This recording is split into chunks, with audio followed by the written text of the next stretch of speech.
Gihimakak ni kanhi Pangulong Rodrigo Duterte ang aligasyon nga nagakuha kini og armas kang Pastor Apollo Quiboloy.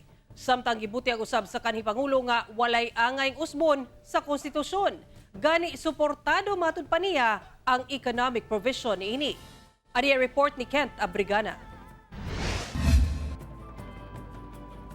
Sa press conference nga gipahigayon ni kanhi Pangulong Rodrigo Duterte, gimakak niini ang pahayag sa usa ka testigo sa Senado nga si alias Rene nga nagakuha sila sa iyang anak nga si Vice President Sara Duterte og armas gikan kang Pastor Apollo Quiboloy. Kami magtanggap ng baril kay Pastor Quiboloy. Ako pa ba ang mag-deliver sa kanya ng kanyon bukas o machine gun? It's a very stupid proposition. It's silly. Bakit man si Pastor mamigay ng baril sa akin? Sana siya magkuha.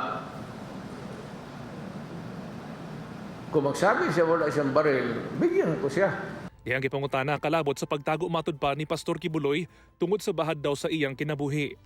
I could not really say that I can validate his statement independently, yung salita niya.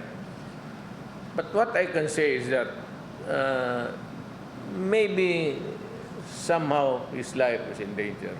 Aduna sa komento ang kanhi Pangulo sa gipagula nga sabina sa Senado, batok ang Kingdom of Jesus Christ leader Apollo Quiboloy aron motambong sa hearing sa Senado. I'd like to ask you a question. What is the equivalent of the word subpoena? Ordination. Oh, well, it's not an order. You cannot order an ordinary citizen like me to compel me to report to you. For what? If I don't want. Gibudyag usab sa kanhi Pangulo nga wala kini nakabalo sa lokasyon ni Pastor Quiboloy. Samtang, dihang gipangutana kini kalabot sa update sa ICC Drug War Probe. I would like the President to seek the advice of his legal counsel. Kung ano yung sabihin niya sa mga abogado niya sa Malacanang, sundin niya. Ako, I can take care of my own. Saan ba yung ICC na yan? Kaya pasalvage na mo. Yung pakialam nila. When my country was being eaten by drugs and everything, nandito ba sila? Na nila. Samtang gibawi sab sa kanhi Pangulo ang una niini nga pahayag kalabot sa pagbulag sa Mindanao sa Pilipinas. Gihulagway niini ang Mindanao is a poor relative of the government.